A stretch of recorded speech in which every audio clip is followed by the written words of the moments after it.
But one curiosity about that is I wonder why, why we call a hamburger a hamburger when we call a fish burger a fish burger. I mean, why don't we call it appropriately a cow burger? Come on. What's wrong with that? Let's call it what it is, a cow burger. And then you could have, pig you want. Don't call it ham or pork. No, no, no, no. That's call it what it is. Call it a pig. Let's see. What do you call pig bacon? I mean, what's bacon? It's just pig strips. You'd have to call it pig strips, right? Then you'd know what it was. That's bacon. Oh, yeah, pig strips. I know what that is. That would only seem fair to me. I took this real estate economics course from this woman here, this Thurza Andrews. She's a professor, and she's got all the acronyms behind her name. Nice lady. I really actually liked Thurza quite a bit. Really did. I do. I hope she's still alive and doing well. But she taught, one of the things she harped on, a lot of students probably went over their heads, but she talked about the differentiating between worth and value, how that was a deceptive, misleading term. She didn't say it in those words, but I got the drift. I read between the lines of this, and it is. I mean, I see how I pointed that out repeatedly, this value, how people don't understand. How are you using that term? Value. Oh, it's a good deal. Yeah, you get a good value. It's a good deal, right? That's how we automatically value good. It's sort of like diet soda. Diet, good. Nutrition. We make up these things in our head because we've been trained thusly to be stupid, basically. So value is really cost, price they're talking about when it comes to keeping your property values up, for example. You get it? Because real estate, see how that relates to real estate? So you understand that she differentiated very clearly. See, it's a deceptive marketing phrase. Property values. No, you want your dollar value high. Your purchasing power, your buying power, the worth of your money. Okay? Don't believe otherwise. It's anti-capitalistic crap. That's how it's been caused, through deception, deceptive marketing tactics by collusive special interest groups. Anybody that benefits from raising your cost of housing. And the pernicious, horrible, bad effect is that it causes a ripple effect, a chain reaction. Everybody's scrambling. The price of stuff goes up. The worth of their money is going down. They need to work more. They get raises or charge more for their services or commodities. I mean, it's only math. It's math. That's the CPI, the cost of living. Consumer price index, all that math. God almighty, we're so screwed up, man. For God's sake, please ruminate over the stuff I'm trying to teach and preach, okay? Because I love you. I don't know who you are. You might be my enemy. I don't care. I mean, what do I need enemies for? Okay, I'm trying to be a friend to everybody. So I'm talking to everybody like you're my own kids. So you know what? I got to think of my enemies, the most vile of men I can conjure up and imagine in my head. I got to imagine that somehow they're redeemable, because I don't own them. I don't know that they're not redeemable. I've got no business condemning anybody. At least I don't. I'm going to judge. I'm going to discern. But I'm not going to condemn anyone. So all the option I have is to love them, to be free of the hatred toward me, because I'm nobody's enemy. That's my prerogative, just like it's your prerogative. You decide. I don't want to be anyone's enemy. I see no benefit, no profit from doing that, from being that person. So I know I'm not an a-hole. I care. I love. I want to live and let live. I want to be free. I want to be an upright, decent human being that people like. I have a good reputation. I'm friendly and cordial and all that kind of stuff. Polite and respectful and that kind of stuff, Have empathy and compassion, and I'm a good guy. And wouldn't you like to be known as that too? And you understand? We got to please God. This is the only source of happiness, and just be grateful for the little things every day, and the hope that God's going to work it all out. He'll sort all the stuff out you have in your head, all the problems, big and little. He cares about them, and He's the only one that can really help us sometimes, because human beings are human beings. We don't know who we're talking to that might have bigger problems than us. We just don't know. Yeah, John Cryer is his name. I saw this on TMZ Live, but I'm glad they ran that piece. He's a good guy, and this shows, this is, storing treasures in heaven. You're using worldly wealth to win friends. I mean, they're using their own money to do this. I love that.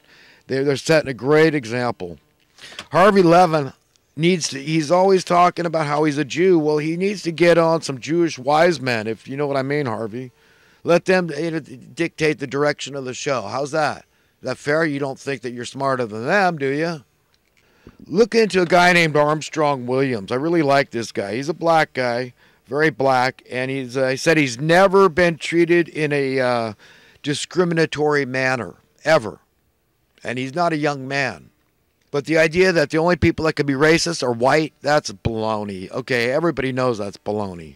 We can't mandate that somebody not be racist, okay? You can lead a horse to water and say, hey, that's immoral, that's ungodly, that's evil. But you can't make them drink. Men of every color sometimes prefer women of another color. Does that make them racist because they prefer one over the other? I mean, that's stupid.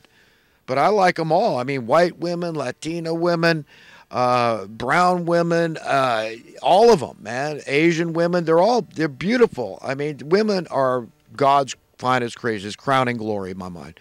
Sacred creatures. Ladies, that's a message always. Think of yourselves as sacred, because you are. And deep down inside, you know that. And that's why women have such a tight thing, the womanhood thing and all that, because they're special creatures. I mean, they're just so freaking, I don't know, the term is just exhilarating. They're fascinating. They're enthralling. They're fantastic. I mean, they're the greatest creature there is in my mind. It's the way God made it, and they are sacred. So that this is the baby maker gender. That's a very special, big purpose, big responsibility. I mean, they could decide whether the human race continues or not. It's up to them. It's their choice. It's their decision. They don't have to. Yeah, friends, there's no room for me to have any kind of a self-righteous attitude. That's why I was so apologetic. I wanted to get that thing off my chest because, you know what? I hate to sound judgmental and self-righteous, arrogant. I hate that person that I can be, and I'm really trying hard to always be a nice guy without any lapses and just all, straighten out, grow. And, but a sincere apology. I don't mean to offend anyone. I'm an equal opportunity offender. I mean, I offend myself. All right, I'm on to some thoughts from this last week or so. Deluded and deceived men, often simply dishonest men, will defend their deliberately erroneous economic ideas to your face maybe, but they wouldn't have the courage to defend those ideas to me. Truth invariably trumps untruth, and they know it.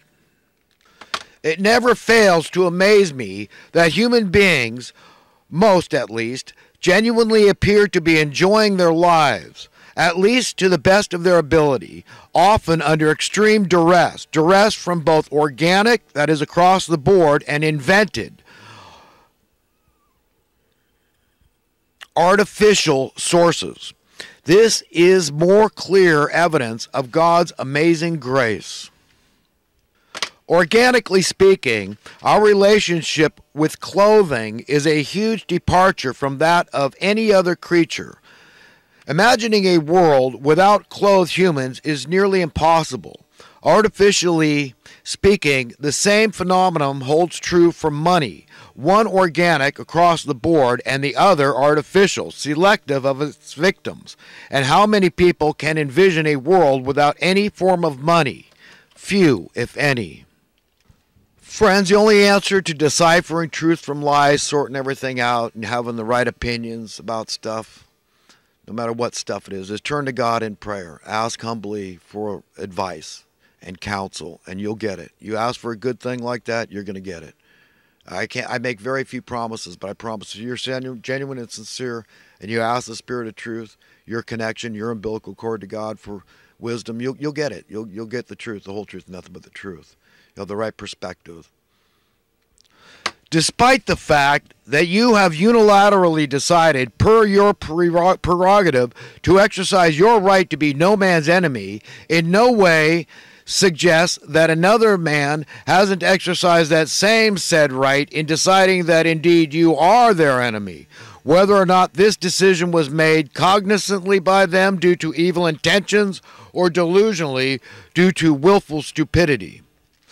Among the many great things about going easy, giving slack, and giving others a break is that in turn you feel deserving of that same break. Whether others reciprocate in a like manner cannot be our concern. After all, we are powerless over other people's decisions. Though, of course, we would appreciate reciprocation, that others not being overly judgmental of us, by displaying caring empathy and compassion to us as we have shown to others. Since no man owns the soul of another man, we have no right to condemn any person. That's it. Gotta go, friends. Have a good